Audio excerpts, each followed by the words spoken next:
Hello, class. This is going to be the recorded lecture for section 8.2, which again, this whole chapter is about confidence intervals. But this will be a calculation of confidence intervals without knowing the population standard deviation.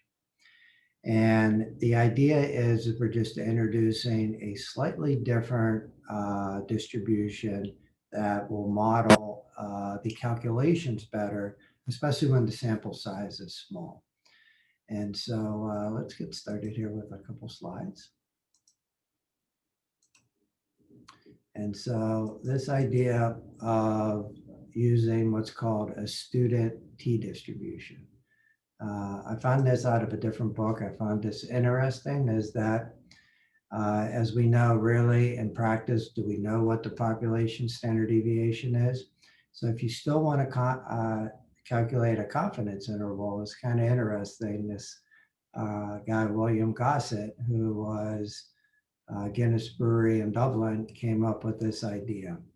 And what the strategy is that it's a distribution that's very similar to a normal distribution. But what ends up happening is when the standard deviation of the population is not known compared to the standard deviation of the sample, you can see that there's going to be a bit of a spread with regard to that. And so again, the idea is that the more samples that you have, the better the approximation is going to be. And what ends up happening, if you have a lot of samples, the t-distribution starts looking just like a normal distribution. So you see the t-scores and the z-scores will get really close as the sample size gets high. And when the sample size is low, then the t-scores and the z-scores are reasonably far apart. And the good news is our calculations are exactly the same as in the last section. But do you remember when we were calculating the margin of error? We wanted to get the value with using the z-score. Here, the margin of error is exactly the same, except you substitute the t-score in for the z-score. So the idea is, how do we find these z-scores? Well, these z-scores are given again in a table, and you could also get it using the technology aspect of it as well. And they're defined by the confidence level that we're looking for, plus what is defined as the degrees of freedom. And what we mean by degrees of freedom, I found the right slide. So what we mean by degrees of freedom is that it's the number of samples minus 1. So if you had 10 samples, the degrees of freedom would be 9. If you had 30 samples, the degrees of freedom would be 29, et cetera, et cetera. And basically these would be looked up in the table. Again, knowing the degrees of freedom and the confidence interval, you'd be able to look them up in the table. So the table in your book, table A3, gives you the area to the right of the tail. So that would be the area to the right. And so remember, say 0.025. So for a 95% confidence level, if you add those together, you would get 5%, right? Or 0.05. And so I actually uploaded a table to our Canvas site, and I kind of like this table better. And so this table gives you both the one tail and two tails. I always use the two tail because that gives you the total confidence, right? So a 5% tail will give you a 95% confidence, all right? This would be 90%, this would be 98, et cetera, et cetera. And so back to the slides here. And so you can see that the delineation in your table is exactly the same, except it just gives you half, right? So the right tail aspect of it. And so the idea is that, say like you have a sample size of 10. So what's the degrees of freedom? Degrees of freedom would be 10 minus 1, which is 9. So you look down here in that column and you get 9. And then the question is, what is our confidence level? 95%. So the 95% would be 0.025. And you go over and you find it and you see that you get 2.262. If you take a look at the table that I uploaded, confidence level of 5%, degrees of freedom of 9, that would be 0.2621 again. So you're going to get the same answer no matter what table that you use. So here it says if a desired number of degrees of freedom isn't listed, I hope that's not the case, because the table use depends on the degrees of freedom.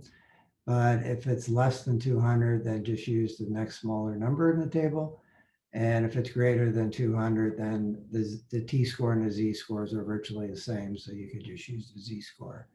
But let's not focus on that. Let's focus on this idea is that in the assumptions, again, we have random samples and an n value of greater than 30. If we have an n value less than or equal to 30, we must determine whether the sample comes from a population that's already normal. And so that's going to be really important to determine that in the calculations. And so as we walk through this, I'll show you a couple examples of what we mean. So I'm going to focus on using the table and using hand calculations for this, because I still think it's very important to be able to do this calculation by hand. And it's not too bad either, which is a nice thing. So here are the steps. So first of all, you're going to get a set of data. So you want to compute the mean. And then you also want to compute the sample standard deviation if it's not given. Then you want to find the degrees of freedom and your confidence level and find the t-score. And then find the standard error, just like we did in section 8.1. But now you use the t-score and the central limit standard deviation. And then you just construct the confidence interval.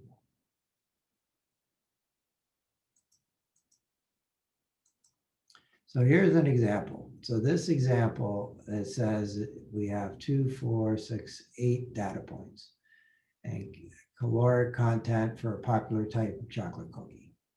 And you want to find a 98% confidence interval for the mean of the calories of this type.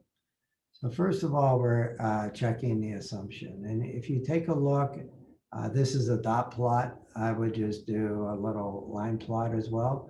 But you could see that the dot plot indicates there's no strong skewness, meaning you could see that the mode is 116, most like the mean is right in between 115 and 116, and the difference between the high end and the low end is about 4.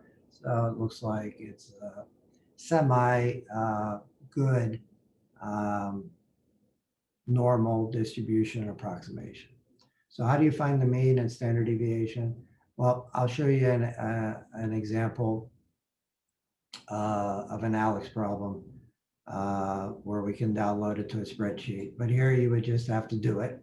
And we've done that many times. And the calculation here is 115.375.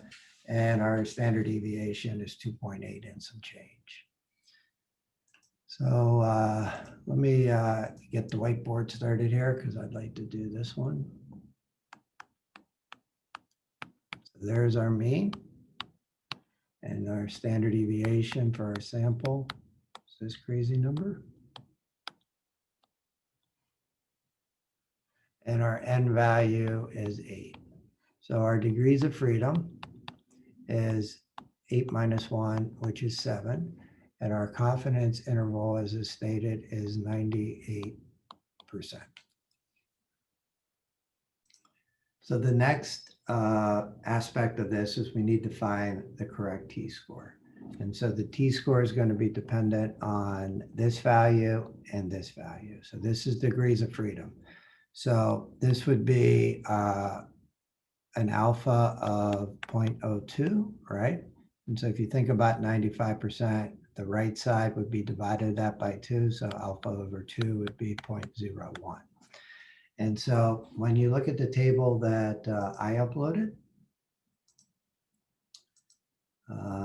and so we would have degrees of freedom of 7. And so here's 98%, and we would get 2.998. So if we go back here, I'll write the t-score here, 2.998. And so the next calculation is the margin of error, call it MOE. And so in that case, it's the t-score times the standard deviation divided by square root of n. So remember in section 8.1, this was z, and this was alpha, or population standard deviation divided by n. So you plug those numbers in, you would get 2. Where's my z-score? There it is, 2.998. And then it would be multiplied by this crazy thing. And divided by the square root of 8, not degrees of freedom. I make that mistake a couple times. Don't put in 7. Make sure you put in the total n, which is 8. So if you did this one, you would get a number real close to the z-score, 2.9947. So it looks like this, that becomes real close to 1. And so what are the two extremes? So the high end would be 115.375 plus 2.9947. And when you add that together, you would get 118.4. And then the low end would be 115.375 minus 2.9947. And when you did that, you would get 112.4. And so again, when the population standard deviation isn't known, it's important to use the t-scores for the margin of error calculation instead of the z-score. So the last thing I want to do in this recorded lectures is take a look at a specific problem in ALEKS. And so let me clear this up here and go over to ALEKS. And so this would be a good example. I don't know what problem this is, 7 maybe. Here, eat your spinach. 6 measurements were made for mineral content and percents of spinach. Is it reasonable to assume? It's reasonable to assume that we have a normal population. Bang. Now we could use the central limit theorem. We don't have to do anything and prove it now, which is nice. And so here's our data. So we have 6 data points. So beauty of this is you click on that. Where did it go? There's the data. There's the data again. So let's do this calculation. So, oops, made it too small. I want to make it bigger. There we go. So we have our 6 data points. So what do we need? We need the mean and we need the standard deviation. So first thing we want to do is let's make this the mean. And so I'm just going to use the technology to do this for me. And so, whoops, that actually is the average, right? And so if we highlight those points, we get a mean of 20.38 and some change. And so the other one is the standard deviation. Now remember, we want the sample standard deviation. So, so if we type in standard deviation here, go, it should be the dot S. So let's see. There it is, standard deviation dot S for sample. And again, just highlight the numbers that we want. And our standard deviation is a little less than 1. So those are the 2 values that we need to get started. So we have 1, 2, 3, 4, 5, 6. So, and equals 6. What's our degrees of freedom? So our degrees of freedom is 6 minus 1, which would be 5. And so we have what confidence level? Let's look. So our confidence level is 99%. Wow, that's a big one. So I always like to jot this down, 99%. And let's see what we get. So if we pull up our table here, we have degrees of freedom of 5 and 99% confidence level would be the fourth column over. So it looks like we have 4.0322. 4.0322, just jot that down, for our t-score. And so now what we need to calculate, here's what we have in our spreadsheet. So with regards to that, I think it would be good to go to the whiteboard. So now we need to calculate this idea of margin of error. So the margin of error is the t-score times the standard deviation we calculated divided by square root of n. So in this case, it's 4.0322, and that would be times 0.915241, all divided by square root of our n is 6. So I paused the recording there for a second so I could punch all those in my calculator, and I got 1.5066. And so basically what we're going to be doing is, these would be the two extremes. You add 1.5066 and then you subtract. Oops. Minus 1.5066. Okay, so let's see what my calculator gives me here. So this looks like this is 21.8899. And this one would be 3833. 1.5066 minus, and that would be 18.8767.